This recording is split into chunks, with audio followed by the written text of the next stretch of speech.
Stock is good. Ito yung bago nating batch. This is the grayish green. So, re-release natin siya sa Eastwood. So, Vespa Showcase 3. Pinakita tayo doon. Meron pa tayo isang kulay blue. So, pwede kayo order online. And pwede rin sa Eastwood kung pupunta kayo. Green XL.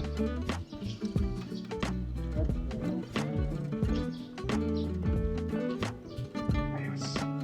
Kaya tatanggalin na nila yung 150. Sige na nga, sabihin na natin. Baka pwede naman na. In the near future, there will be a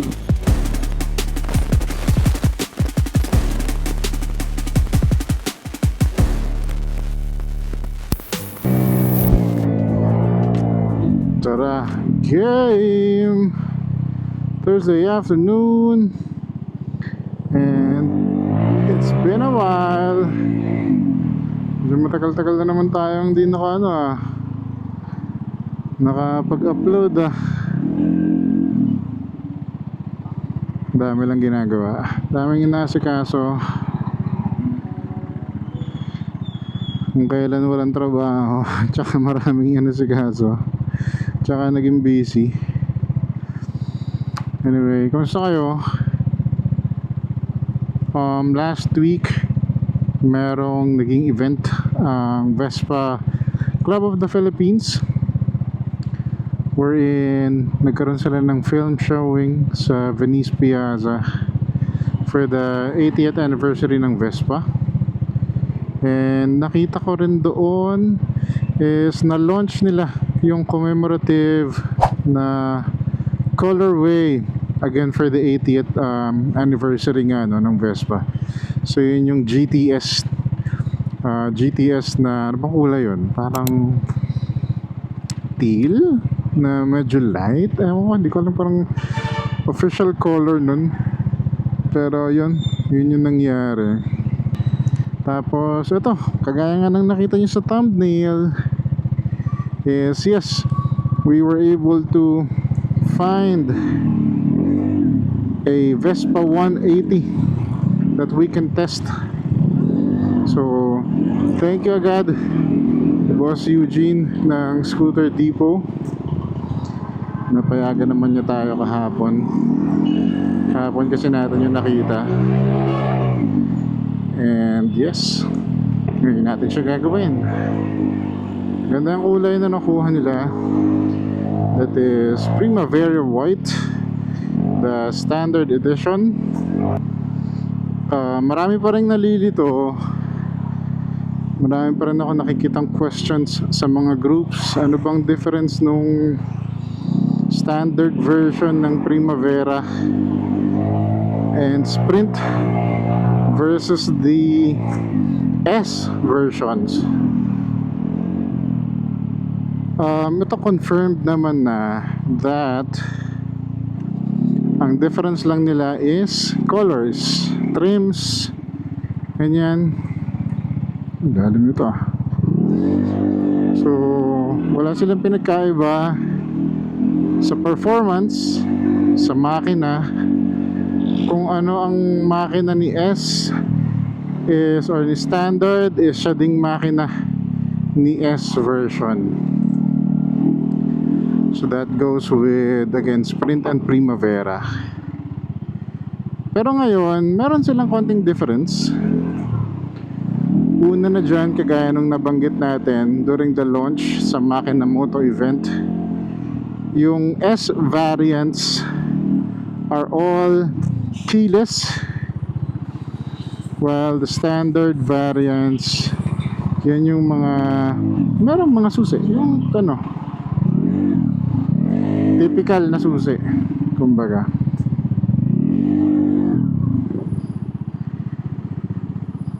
And yun yung main difference nila ngayon sa mga 2026 models na 180.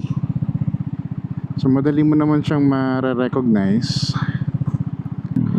And yun yung may yung may parang hasang Ika nga, yung may grills sa gilid sa left side is specific naman yun sa Sprint. So yung mga Primavera, walang ganun sa gilid.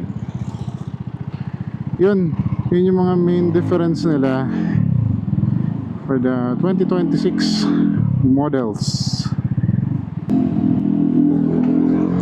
So kayo guys, meron na ba sa inyo nakakuha or nag-upgrade from 150 to 180 na mga Sprint at Primavera nila? Kamusta naman yung naging purchase ninyo? Or para sa mga bago, kasi nga, ano ba mangyayari? Totoo ba na parang if-phase out na nila ang 150 variants? Yun kasi yung sabi-sabi, kagaya rin ng mga post ng mga dealers, parang mga last 2 150 variants na lang. So parang iwas sinisale na rin nila. Yun naman din ang sabi during the Makina Moto Show, during the launch of the 180, that they will discontinue producing, at least sa Philippine market siguro, yung alam natin, 150cc variants for the Primavera and Sprint models. Yun nga, sa ako saying, meron akong mga kilala nagbebenta na. So ngayon, tingnan natin, balikan ko kayo pagdating natin dito sa Scooter Depot kung kamusta ang Vespa 180. Let's go.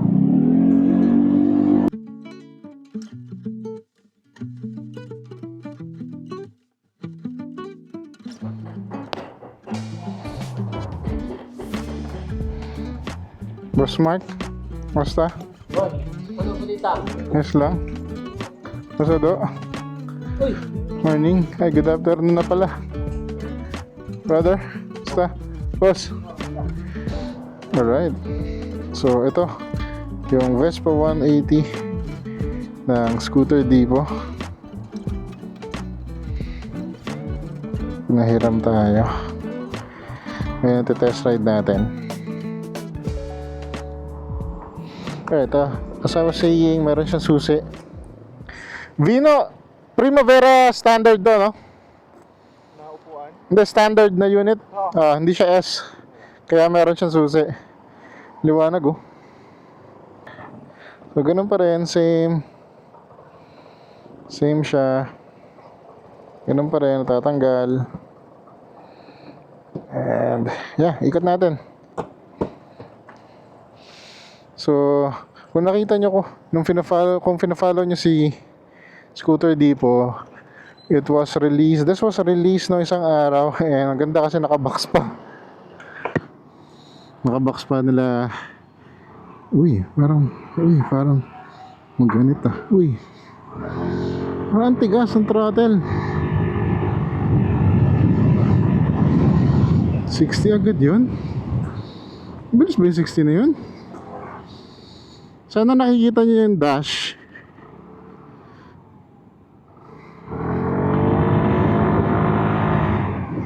Ang ganda ng ano. Ang ganda nito, nakakainis.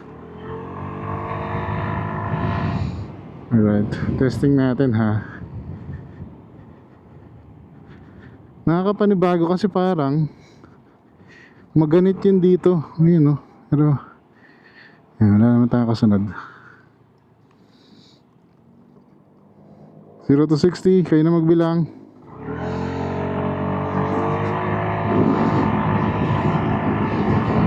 Ako mabilis ha. 74 agad. Ang malakas ah. Malitin natin dito, wala pa tayong kasunod. Sagad throttle. 60, 70, 80, 86. Not bad.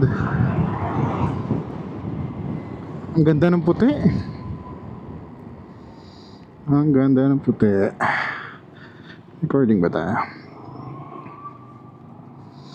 Ikot natin dito.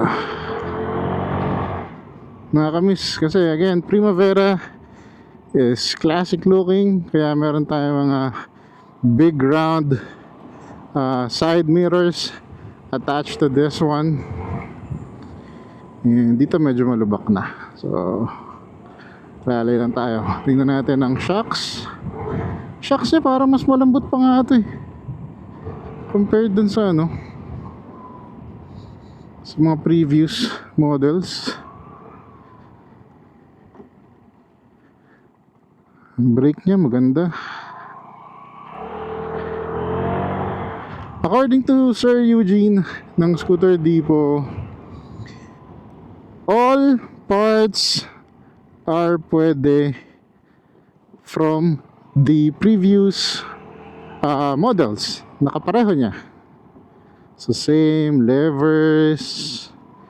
Ito tambucho. Tambucho is same. Pwede kung ano yung nagagamit natin sa mga previous models. Pwede natin siyang gamitin dito. So that's one. And the main difference on this one is yung panggilid. So hindi daw applicable yung mga current panggilid na mga Vespa, Primavera and Sprint natin dito sa 180. So again, different siya from the 150 variants na mga CVTs or panggilid na tinatawag. Ang kapareho niya is GTS 150, which is an older model. I think discontinued na rin naman yun ngayon. And yung SRGT 200. Yun yung kapareho niya na, or kasukat niya na panggilid. So please take note of that.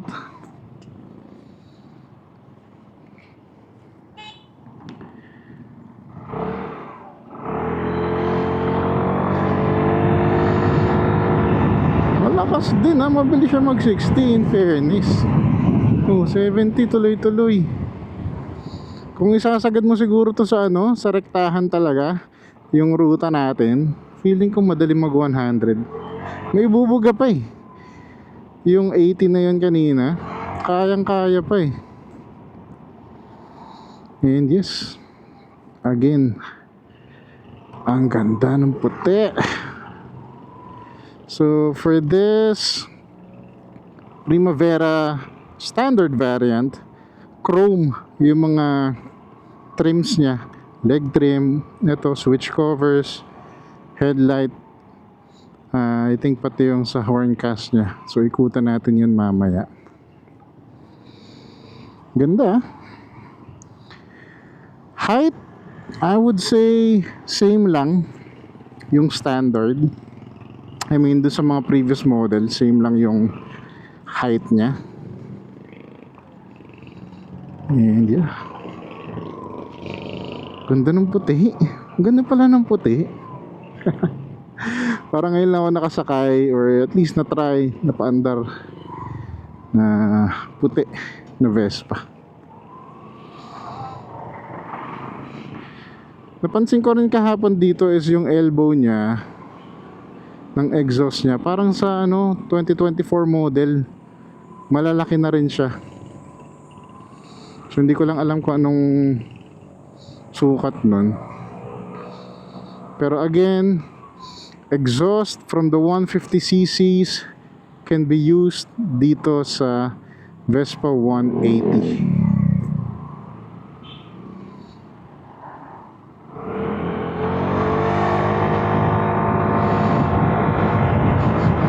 Ang bilis mag 60, magalis mag 70, ang bilis mag 80.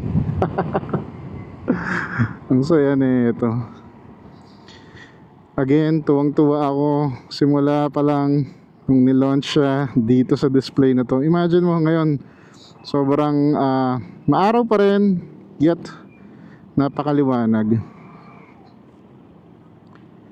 Kita dito Yung mga nakikita no sa 2024 models, iba lang talaga yung itsura niya. Nandiyan yung fuel, temperature, trip time, trip B, maximum speed currently at 100. Ano yung ginawa ko? Kill switch ba yun? Pero hindi naman siya namatay. Maganda yung shocks na ito.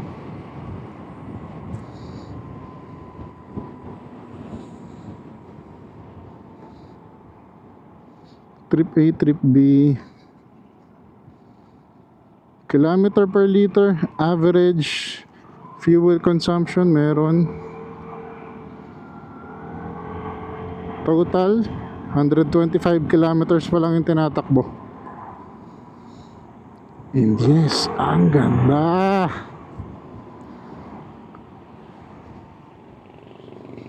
Dito tayo, tingnan natin dito. Quick walk around.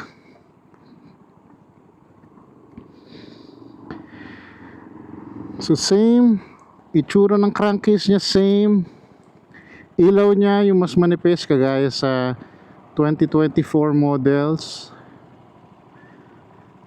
Ito pa lang yata yung napalitan dito, Zelioni na side stand. So ayan, as I was saying, chrome yung mga trims niya. Ito usually naman black talaga to. What else? Parang mas malaki yung side mirror niya. And the mags, ito is new for the 2026 models. Bagong design ng mags ng Vespa. Same pa rin naman, 110/70/12. And sa rear would be 120/70/12. Maxis pa rin yung gamit nilang stock tires dito. And this is what I'm saying, I think kapareho siya nung Sprint Tech ba or lahat ng 2024 models sa elbow size. Mudguard is different, so dito makikita mo na rin siya na, or ma-identify mo na rin na 2026 model siya. We also have here the 80 years of Vespa sticker, as well as ito, yung 180 na branding. Siguro pareho ito dun sa 2024 model. Kasi hindi to sukat dun sa 23 and older versus dun sa 2024. Another additional dito sa 2026 model is ito, yung hook niya sa unahan. And syempre, nandito pa rin yan sa harapan. Same push button for the small compartment dito sa harapan.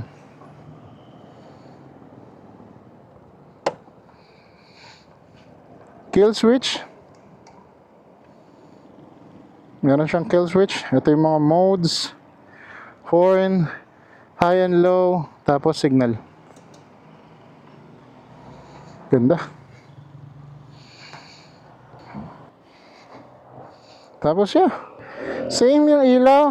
I guess ano pa rin to, mahina pa rin yan. LED same. Parang iba nga to oh. Iba yung sukat nito. Hindi ko lang sure kung pareho na siya sa 2024, pero mukhang iba sa 2023. Ganda ng puti.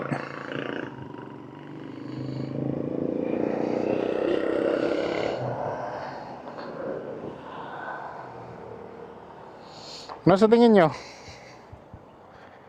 Anong masasabi nyo sa Vespa 180? Ganda, no? Ito, marami na to. Baka hindi lang siya kasya kasi sa 2024 wala namang ganito. So, ginaya pa rin nila to. Meron pa rin ganyan. So, 2024 models is napapalitan na to. Carbon, clear.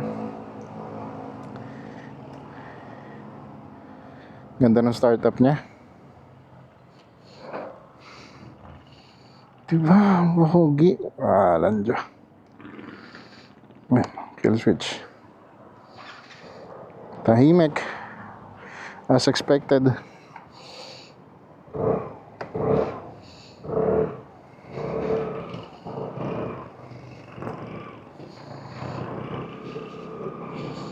Tahimik yung tambucho niya. Ganda. Ito lang, iba lang yung feeling talaga ng ano niya. Ang throttle niya. Ewan ko, kung compared sa akin naman stock. Parang medyo matigas lang siya. Pero meron siyang arangkada ha.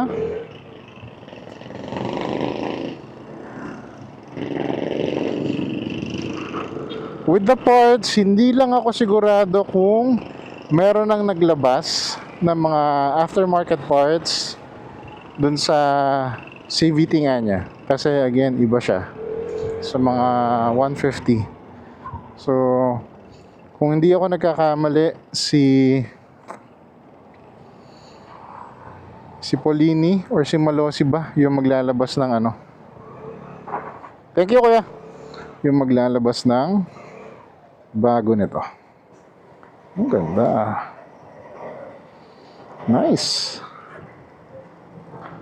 Bilis ah. Ang bilis umangat. In fairness. Dito nakaka-80 na eh. Ha? Nakaka-80 na dito. Naka-80. Oh. Yeah, actually yung first na top speed nito, 75. Dito lang. Dito lang. Kaya na agad. Eh, maliit lang tong stretch na to, di ba? Doon sa horse stable, naka-80 nga. Dito, oh. Hanggang almost magmamalus. Doon sa ano, sa intersection na yun, ha? Tumigil ako 0. Ang bilis. Ganda. Mapipil mo talaga yung power daw pag ng dulo. Dulo pa. Oo, kasi may bubuga pa eh. Kaya, parang madali niya pang kunin kung may kalsada pa eh. Ayos. So ito, stock lahat. Yung Zilioni side stand lang na balutin. So yan, standard. Yun pa lang. Ganda.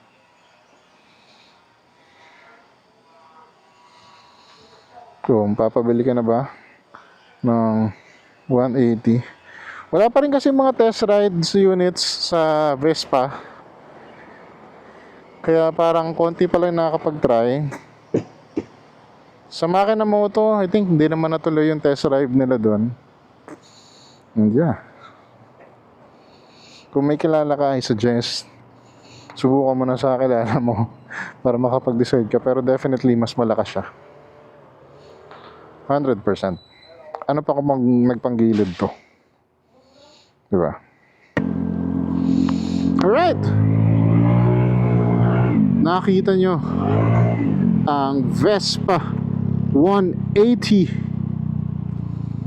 So it is the newest Vespa 180 model dito sa Philippine market. And it is confirmed that the Vespa Primavera 150 and the Vespa Sprint 150 will be discontinued again dito sa Philippine market. So confirmed na talaga siya. And tama yung nabanggit natin kanina na inuubos na lang yung mga 150 variants na Primavera and Sprint sa mga kasa. So take note, Sprint and Primavera na 150 yung inuubos. Diba? And meron din tayong bagong scoop na nalaman. Although ito wala pang timeline, hindi ko nga alam kung pwede na sabihin. Pero magkakaroon pa rin ng 150 variant in the future. Pero hindi na siya Sprint or Primavera. What's your guess? Ano sa tingin nyo yung papalit na 150 variant sa atin? ba? Kaabang-abang. Comment nyo kung ano sa tingin nyo. Kung ano sa tingin nyo yung lalabas. Sabihin ko ba? Hindi ko sure kung pwede nang sabihin sa ano eh. Pero yun, basically magkakatalo sa mga ano, sa presyo.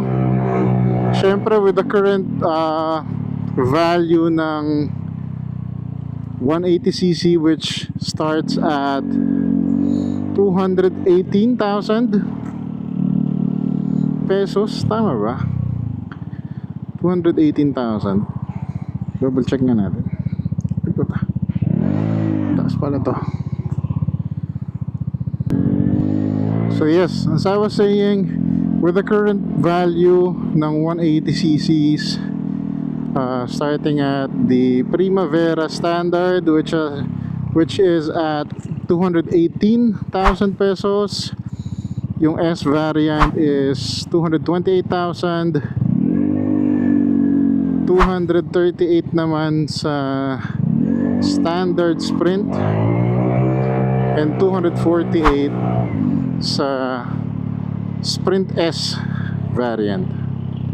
Kung di ako nagkakamali, nagdi-discount na ng 150 variants sa kasa ngayon.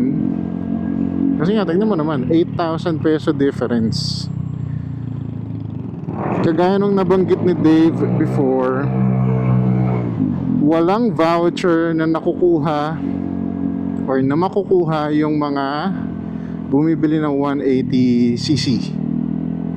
Hindi kagaya ng mga nakabili before ng 150, meron silang voucher para sa mga PMS, ganyan. So discounted yun.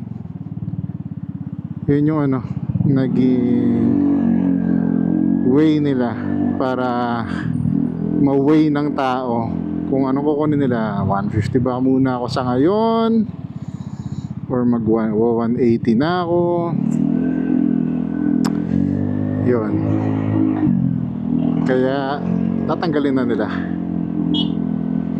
Vespa Boy. Kaya tatanggalin na nila yung 150. Sige na nga, sabihin na natin. Baka pwede naman na.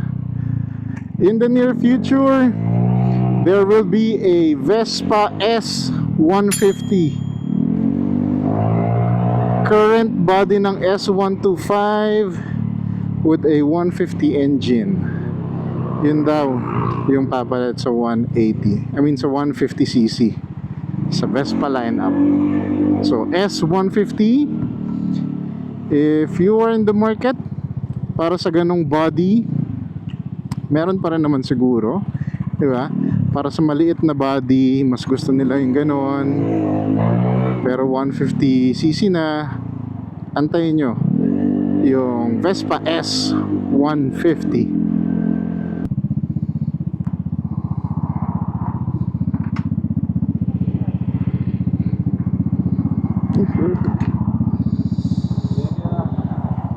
Ito pala yung kasama nating sticker sa mga Stockers Good shirts. Guys, to order yung shirts natin, again, makikita nyo siya personally sa Eastwood this coming June 6. Kita-kita tayo doon. And doon yung mapapurchase. If hindi kayo makakapunta ng June 6, please do message our Instagram or Facebook page. Stock is good. So meron tayo niyang pareho. And kung meron ka na shirt from us, please do tag us para i-repost namin kayo dun sa page natin. Pwede as a collaborator na, di ba? Dun sa Instagram merong as a collaborator. So pwede rin yun, or tag nyo lang kami, pwede rin. Again, maraming salamat sa mga sumusuporta sa atin sa ating project. Definitely, it will not be the last. More colors, more merchandise, Abangan nyo lang. So paano? I guess yun lang muna for this one. Again, kung di ka pa nakasubscribe, mag-subscribe ka na dito sa ating YouTube channel. Till the next one, baboosh!